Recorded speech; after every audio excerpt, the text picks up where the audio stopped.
Hi everyone, welcome to the channel, welcome back to the channel. My name is Jack, welcome to Fiber Arts with Jack.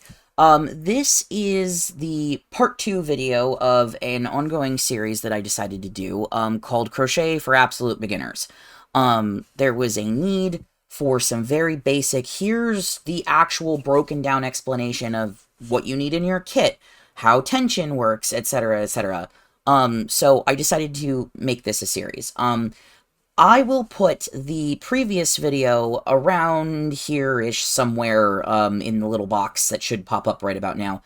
And also down in the description, I'll make sure to have it linked for the previous video. If you're brand new to crochet and you stumbled across this one first, pause here, go over to the first part, watch that, and then come back. All right? For those of you that have already seen part 1, or know what you need to have in your kit and how to choose yarn, but need some help with the basic stitches and tension and holding your hook, this is the video for you. So what we'll be covering today is how to hold your hook, which is knife hold versus pencil hold, and why to hold your hook one way versus the other. We're going to go over the basics of tension in crochet. I'm sure someone could write a whole entire thesis on the tension in crochet and how it all works, but we're going to go over some basics of how that happens and how that works today. And then once we're done talking about all that fun theory mumbo jumbo stuff, we're going to get into the basic stitches. We're going to cover the chain stitch, the single crochet, and the double crochet today. All right. A brief reminder before we get going into this, there will be individual videos on each stitch at some point. I am in the works of getting a little tabletop mounted tripod, not mounted, but a little tabletop tripod for my phone camera, so that way I can properly record some shorts, and I would love to be able to do some stitch videos, just to show you how stitches work for shorts in case anybody needs just a quick little refresh. And then I'll also go into an in-depth video for both. We'll do shorts and in-depth.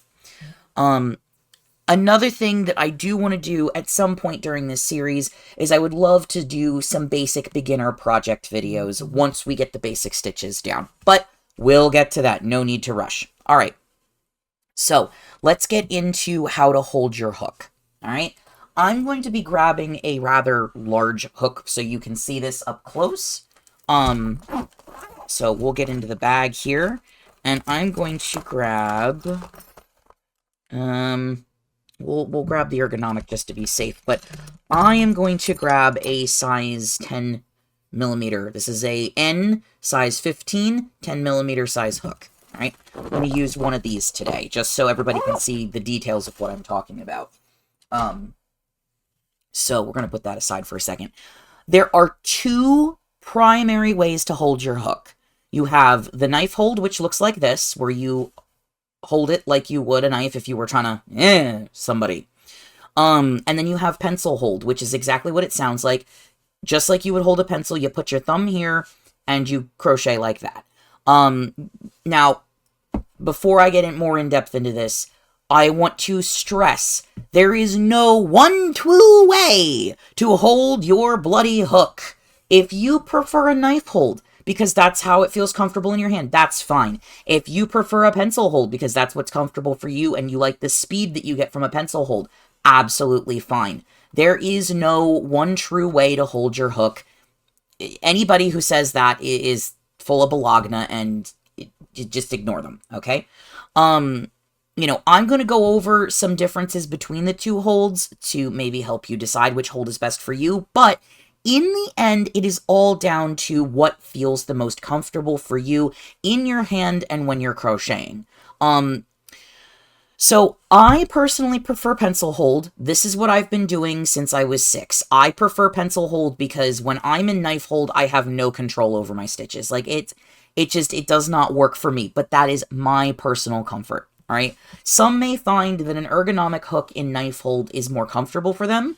I've done ergonomic hooks in pencil hold as well, and that was fine for me when I was recovering from a really nasty case of nerve damage, which probably also triggered some carpal tunnel in this hand. Some of you may remember this from previous videos. I believe this was from the last one that I touched on this story.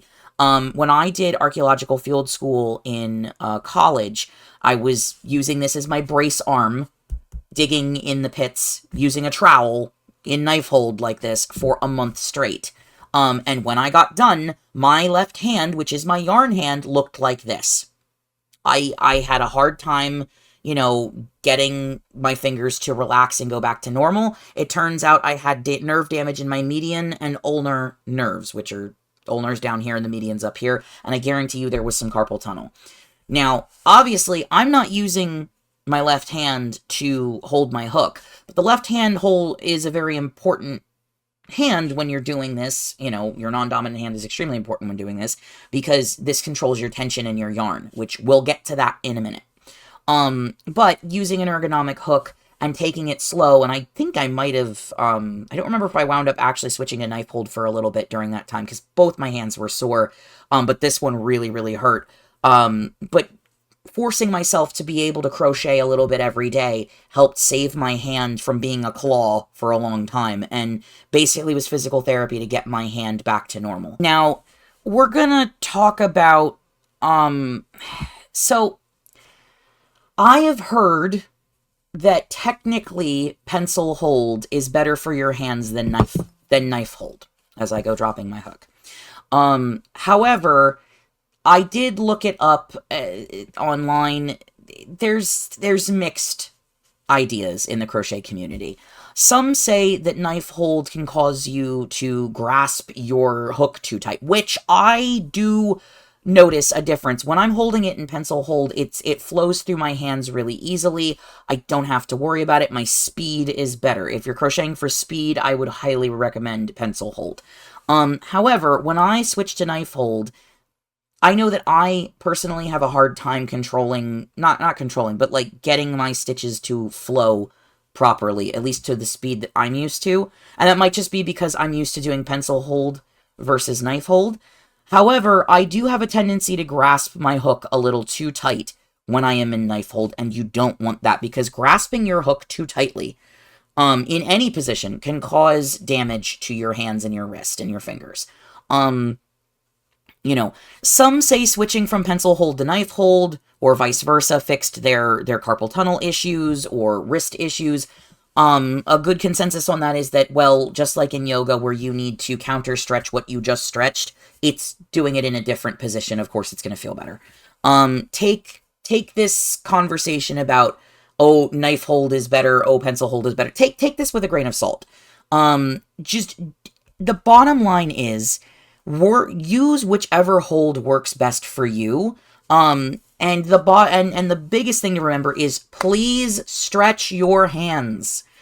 Do finger stretches and wrist stretches frequently. We do not want to be wearing out our wrists or our hands. We need these for years to come. All right, if you're going to be crocheting for 25 years like I have, or longer, you need to make sure that your wrists and fingers and hands are well stretched. So please remember to do that. And always, always, always don't white knuckle your hook. You do not need to grasp it. You know, do not firmly grasp it. You know, grasp it so you're not going to drop it, but don't squeeze the life out of it. You don't need to do that.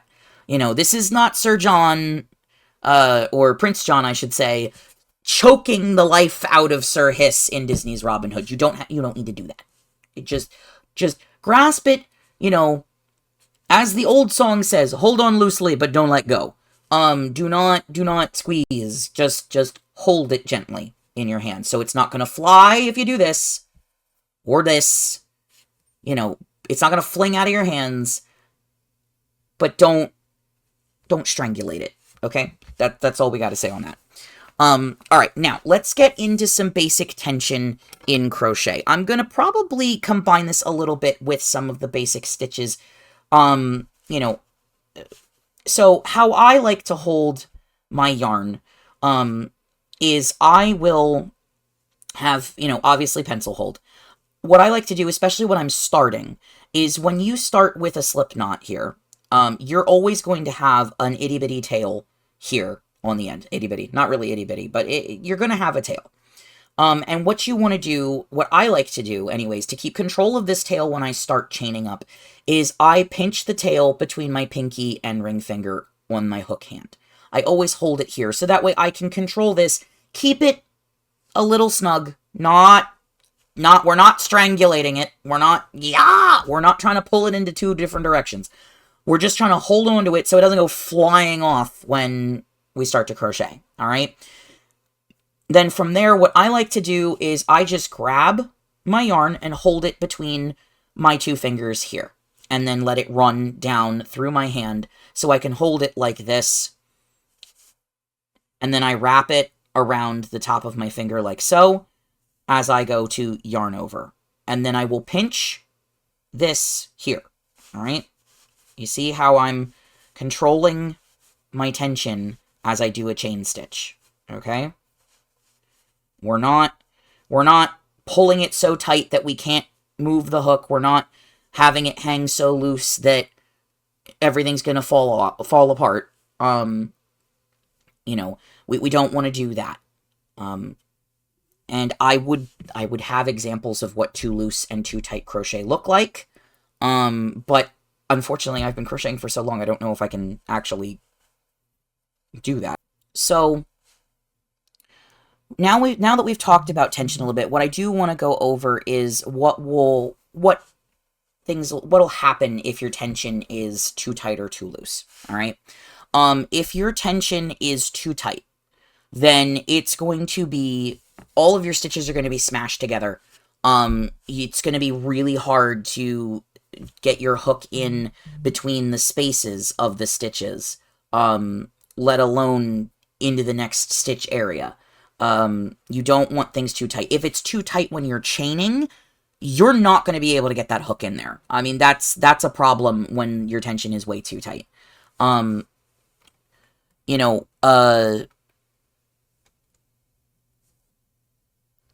like I said, if your tension is too tight, your stitches are going to be too tight.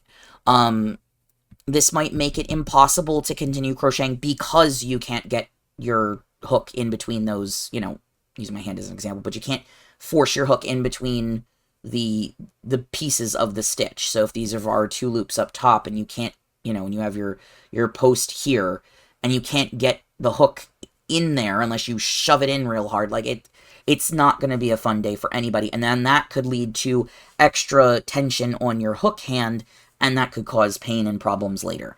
You know, a brief story of something that actually happened to a friend. One of my viewers, actually one of my mods on both Discord and Twitch, Beetle, when they were first learning how to crochet, nobody explained to them how tension was supposed to work. And their tension was so tight that their hand, because they were holding their hook too tight, you know, too tight, that it actually was painful for them to crochet, and it was very, very difficult for them to actually get the hook in there. Then they realized what was going on was that their tension was too tight. And that's what the problem was. So it can be really discouraging of, I can't seem to finish what I'm working on. Well, is your tension too tight? Always check your tension. If your tension's too loose, your stitches are going to be too loose. And you might actually have issues continuing on crocheting because it's going to be hard to grab the yarn onto your hook. It'll look really gappy. Your stitches will look like they're falling apart. You might have some pieces that are, you know, some bits on the post might look really loose and flapping around. It's not going to be a fun time. All right. Now, a quick note, tension is controlled by more than just your hands. If you are using a yarn bowl, I know I have a very small bit of yarn in there. If you're using a yarn bowl, which actually a good example of this is with the project that I'm working on right now, so let me move this and show you. Move these out of the way. I'm currently working on my first hexagon cardigan. It's a granny hexagon cardigan, or a hexi cardi, if you will. But when I'm crocheting with this, and I'm just going to crochet while I talk so I can show you what I'm talking about. If my tension is, you know, too tight on the bowl, so right here, you see how as you're watching me crochet, you see how the slack ran out in the bowl and then it became taut? I can feel that because you see the pressure that's being put between my hand, my finger, and my yarn here. This could cause it to be too tight. For me, this is actually a little too tight. So what I'll do is I'll just pull out some slack. About that much. and drop it. And I'll continue crocheting. Just like so. And you see there's a noticeable difference. Look at my hand and look at where, you know, how the yarn is drooping on from the hole onto the desk from the yarn bowl. That's what you want. That is something to keep in mind if you are using a yarn bowl. All right, this is also probably, well, actually, no more than probably. This is also something to keep in mind if you have one of those dangling yarn holders that you can use in your car or hook it to a desk or something like that. Because that's going to also impact your tension. Keep this in mind as well if you are crocheting around pets, children, or partners. There was the one night where when I crochet in bed or on the couch, I use my wooden yarn bowl as my portable yarn bowl, because this will bounce if it accidentally gets kicked off the bed or the chair or whatever. My ceramic one won't. And my boyfriend was trying to be helpful by holding the yarn bowl for me and pulling out more yarn when I needed it. The problem is that he does not understand a single blessed thing about tension in crochet. He does not crochet. He's trying to be sweet. He doesn't understand that what he was doing by holding my yarn was actually putting undue tension on my yarn and my crocheting, and I had to stop him and say, "Sweetheart, I appreciate it, but let go." If you are going to take it upon yourself to train your partner on how to hold your yarn properly, make sure they understand that just to hold the bowl and let you do the rest if they're going to be sweet. Or hold the ball or skein or cake and you tug when you need a pull. Something of that nature. So, but that's the basics of tension in crochet. We don't want it too loose. We don't want it too tight. Do not panic if you cannot get it correct on the first few tries. This is why we start with very basic beginner projects until you get a hang of the tension. All right? This is also why I kind of want to start y'all off on the first project that my mother started me off on, which was a pot holder. Very convenient, easy to do, very quick, works up fast, and it will be then useful in the house. And if it gets kersmooshed by a pot 10,000 times, guess what? It's meant to do that. So, I actually still have my very first pot holder that I made, and when we get to that video, I will make sure to get it from my mother so I can show it off for y'all.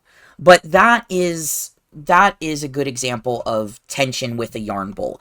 You want it to have a nice droop, you want some slack. If you start feeling it to be tightened again, it's time to pull out the slack from your yarn bowl, all right? Okay, so that being said, that is what I have for tension. Now we're going to get into the practical. All right, let's put this to use and actually go over how to do a couple basic stitches. Remember, I'm going to have videos on how to do this. Now, before we can get started, we need to make a slip knot. The slip knot is what allows you to be able to pull back your work in case you make a mistake. It's also what enables you to start this whole shindig. So we're going to make a tail, you know, about 3 fingers long to start with. Just grab a hold of that in one hand and the rest in your other. So you're going to make a bunny ear with this one, make a bunny ear with this one. You're going to put this loop behind this loop and then reach in here and pull through, okay? Put it on your finger and pull it tight. That's how you do it. Let me zoom that in and I'll show you again, because I realize it might be...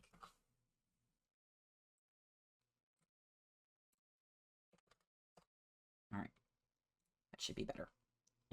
Actually, I'm going to do a little bit further in. Okay.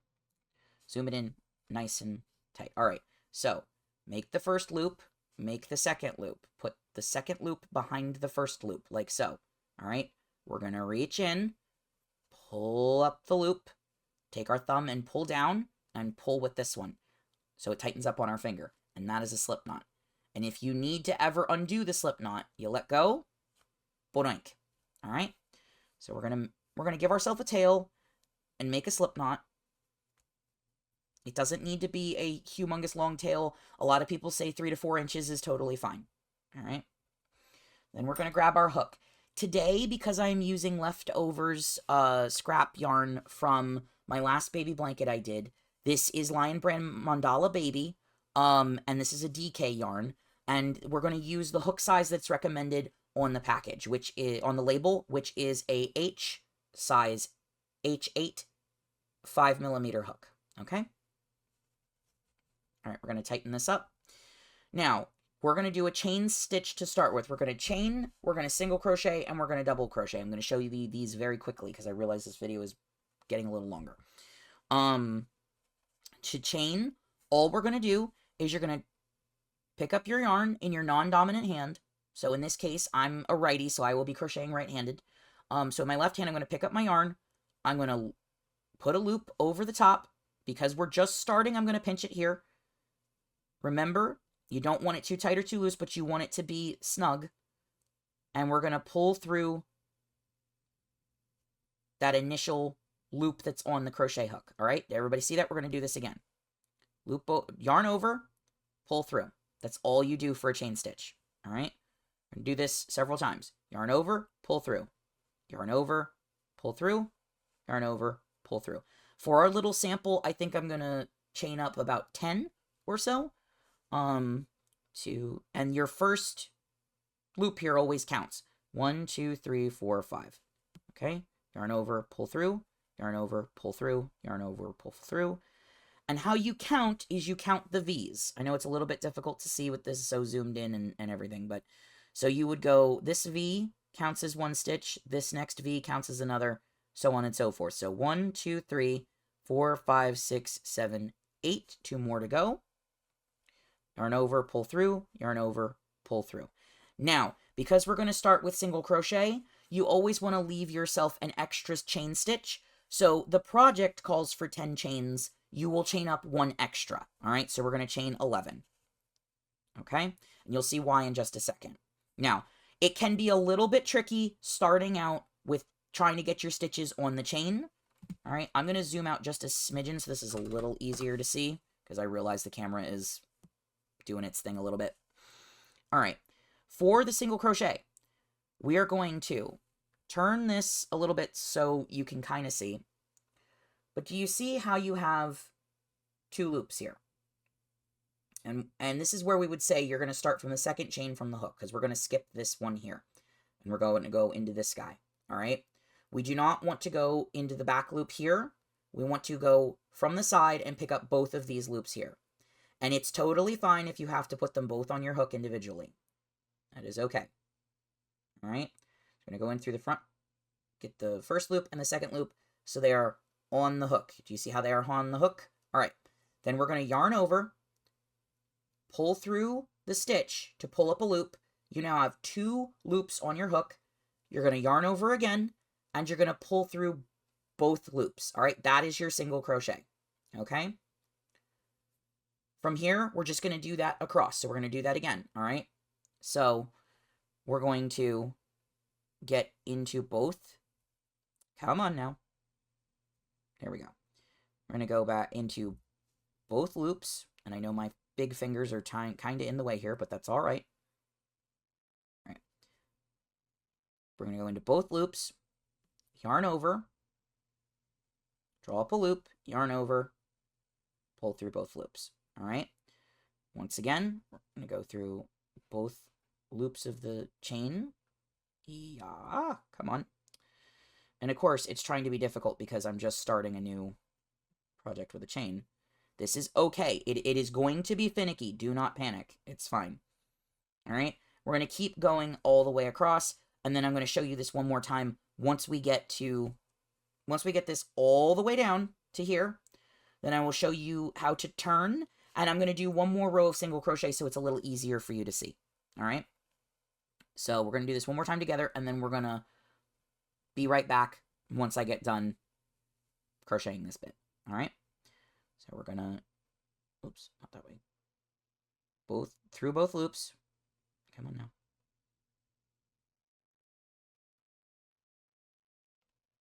Yarn over. Pinch the work between my fingers over here so I don't have it go twisty-turvy. There we go. Pull it through. yarn over, pull through 2 loops. All right, come right back once we're done. Here's how you're going to turn. All right, turning is very important when you're working something flat, as I call it. Now, your yarn is going to want to bazoing up like a spring. That's normal. It's okay.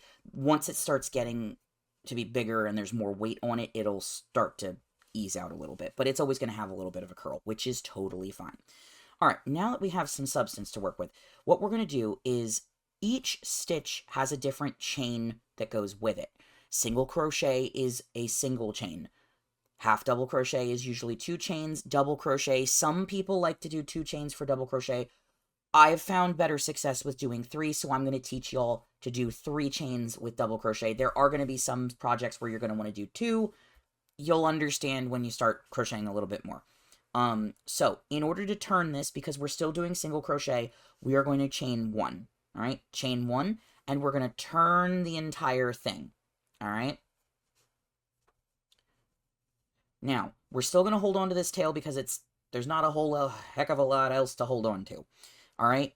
Now, because we have this chain 1 here, we can go directly into this stitch. All right. Now, what we're going to do is we're going to hook in, yarn over, pull up a loop, yarn over, and pull through both loops. And there you go. That's a single crochet. Let's do that again. Go find the 2. Here, come a little closer. We're going to find the 2 V's right here. This is the little top section of the stitch. These 2 V's here. It's this bump here. All right. We're going to put our hook in like so. So it's through both of them. We're going to yarn over. We're going to pull it through. We're going to yarn over again. If I can get it to yarn over. There we go. And we're going to draw through both. Okay. And that's all we do. We're going to do this down the whole thing. So come on back when when we've reached, if you want to practice, come on back when we get to the end of that, and then I'll show you how to do a double crochet. All right. There we go. All right. Now we're at the end of this. Because we're going to switch to double crochet for the next one, we're going to chain 3. All right. So 1, 2, 3, and we're going to turn. Normally, you will chain before you turn. Some patterns may say otherwise. What I always do, especially if I'm working with flat crochet, I do my chains and then I turn. Think of it as a little swivel that allows you to flip your work how you need to go. All right.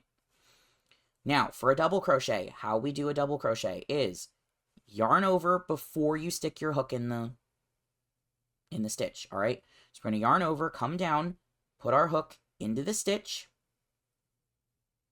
We're going to yarn over again, which I know looks like you're just crossing the yarn in front of the hook, but that's okay. We're going to grab a loop. So we're going to pull up a loop here, yarn over. We're going to pull through the first 2 loops on the hook and let it go. So you're going to have 2 loops on the hook. All right. Did you see how that worked? We'll go over it again in a second. All right. Then we're going to yarn over once again, and we're going to draw through the remaining 2 loops on the hook. Okay. Let's do that again. Yarn over into the stitch, yarn over again. It's not even a yarn over. We're just going to reach over, grab the yarn with our hook, and pull up a loop like we normally would. We're going to yarn over again, draw through both loops, yarn over, draw through both loops again. Okay? Let me see if I can get this a little bit closer to show you. All right? Yarn over into the stitch, grab the yarn to pull up a loop. Okay? Yarn over again, pull through the first 2, yarn over, pull through the next 2. And that's how you do a double crochet. All right? Let's do one more together, okay? Yarn over into the stitch, grab the yarn, pull up a loop, yarn over, pull through the first 2, yarn over, pull through the second 2. It makes this nice, pretty little post there. All right? One more time. Yarn over into the stitch, grab the yarn, pull up a loop, yarn over, pull through 2, yarn over, pull through 2. Perfect. You're doing great. All right. Now, I'm going to show you something important when we get to the end of this row, and I'm going to make sure to reiterate this whenever we do a project together, okay?